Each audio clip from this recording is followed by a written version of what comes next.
순례자는 산길을 걷습니다. 어쩌면 예루살렘의 시온산이 저만치 보이는 곳에 이르렀을 수도 있습니다.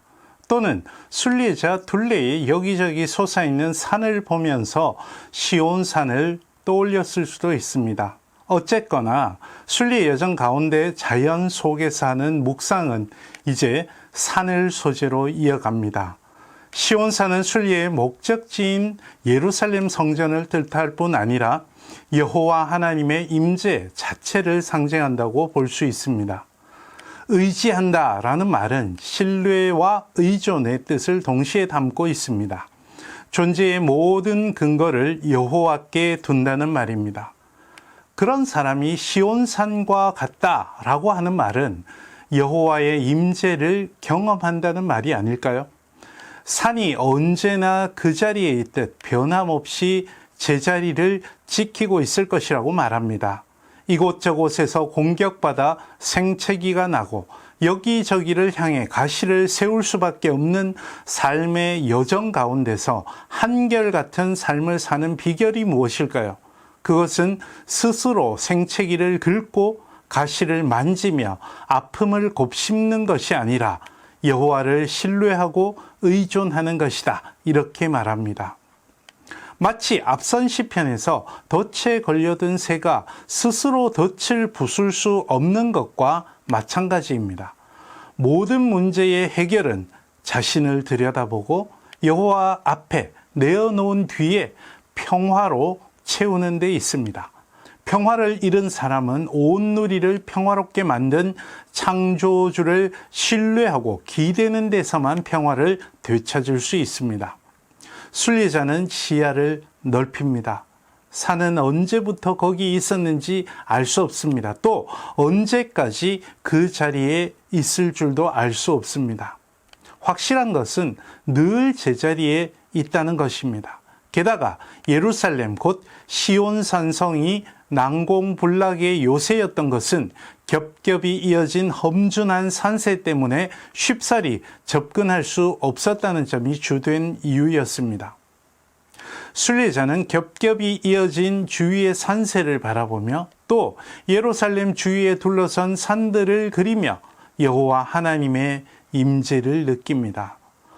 혼자 생채기와 가시로 고생하고 있다고 여기던 그 자리에 혼자가 아니라 여호와께서 함께 계셨다는 점을 깨닫습니다.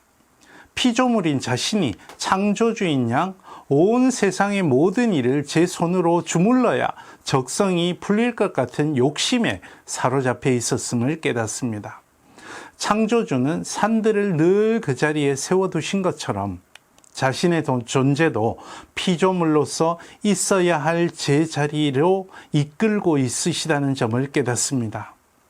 나도 결국 저 산들처럼 창조주께서 제자리를 찾아주시겠구나. 그것이 평화로구나. 다만 제자리를 찾는 방식이 순례자와 다를 수 있고 창조주의 계획을 아직 이해 못했을 뿐이라는 것도 깨닫습니다.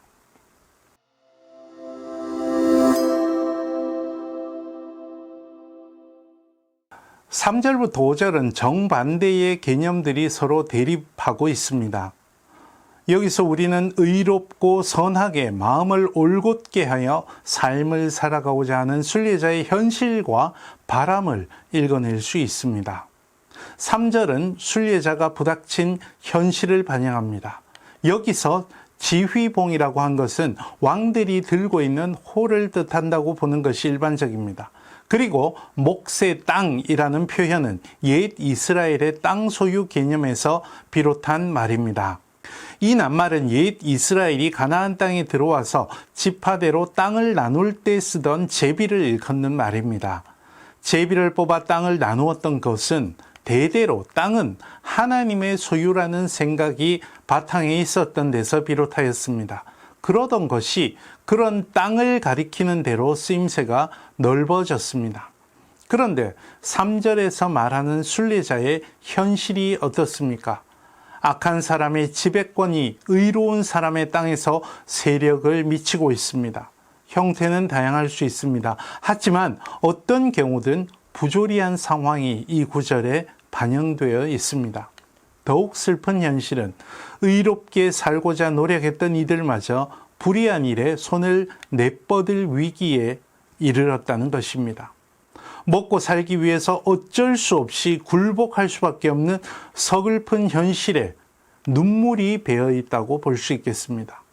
순례자는 아마도 이토록 서글픈 현실 가운데서 하나님의 약속을 떠올리고 있었던 듯합니다. 그 약속이란 가난한 이와 의로운 이가 땅을 차지하게 해 주시겠다는 것이었겠죠. 5절 마지막 구절에서 순례자는 모든 것이 제자리로 돌아가는 평화를 기원합니다. 이 기원의 관점에서 볼 때 4절과 5절 앞부분은 그것을 구체적으로 말합니다. 곧 선한 이들과 올곧은 이들이 하나님의 좋으심을 경험하는 것, 그리고 하나님의 약속을 누리는 것과 올곧지 않은 길, 어그러진 길을 걸어가는 불의한 사람들은 결국 죄 짓는 사람들이 모이는 곳, 아마도 하나님의 심판을 겪게 되리라는 것입니다. 이렇게 말한다고 해서 순례자가 복수를 꿈꾸는 것은 아닙니다. 그저 제자리를 잃어버린 모든 것들이 제자리를 찾기를 바라는 것이죠. 산들이 늘 묵묵히 제자리를 지키듯 말입니다.